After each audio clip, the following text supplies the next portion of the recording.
విజయనగరం జిల్లా గజపతి నగరంలో Telugu Desam polit bureau సభ్యుడు కళా వెంకటరావు మంత్రి బొత్స సత్యనారాయణపై షాకింగ్ కామెంట్స్ చేశారు.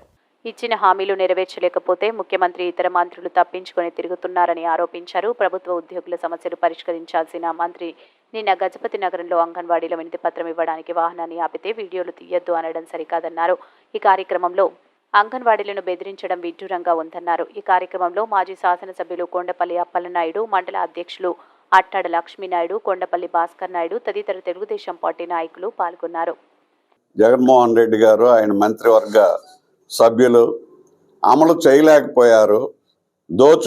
దాచుకోవడం తప్ప ఈ రెండో కార్యక్రమం అనేటటువంటిది ఎవరు అడిగినా ప్రజాస్వామ్యయుతంగా ప్రశ్నించినా మాకు ఈ కష్టాలు ఉన్నాయని చెప్పినా వ్యవస్థలను చేతిలో పెట్టుకొని భయభ్రాంతులను చేసి తప్పుడు కేసులు పెట్టడమే తప్ప ప్రజా సమస్యల్ని, ఉద్యోగుల సమస్యల్ని, విద్యార్థుల సమస్యల్ని, మహిళల సమస్యల్ని, రైతుల సమస్యల్ని, వివిధ వర్గాల ప్రజల సమస్యల్ని ఏటిని కూడా పరిష్కరించేటటువంటి స్థితిలో లేదు ఈ ప్రభుత్వం, మంత్రివర్గము అనే దీనికి నిన్న ఇక్కడ మీ బొత్స సత్యనారాయణ గారు వచ్చి మంత్రిగా మరి కెమెరాలు ఉండకూడదు, అదేవిధంగా మీరు సెల్ ఫోన్లు పెట్టకూడదు, ఏంటి అంత సీక్రెట్ ఈ ప్రజాస్వామ్యంలో దిగి ఒక మెమరాండం తీసుకోవటానికి ఏంటి అంటే నేను చెప్పేది పూర్తిగా టోటల్గా ఈ ప్రభుత్వం జగన్మోహన్ రెడ్డి ప్రభుత్వం ఫెయిల్యూర్ అయ్యింది.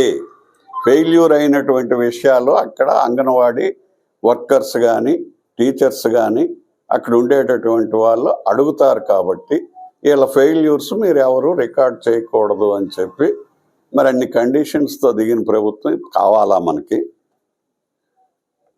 ఈ ప్రభుత్వం పనిచేస్తే ఎందుకు అంత సీక్రెట్? ఎందుకు? వ్యవహారమే కదా అది. వాళ్ళు ప్రభుత్వ ఉద్యోగులు, మీరు ప్రభుత్వ అధినేతలు. రేపు ఎలక్షన్ అయ్యేవారు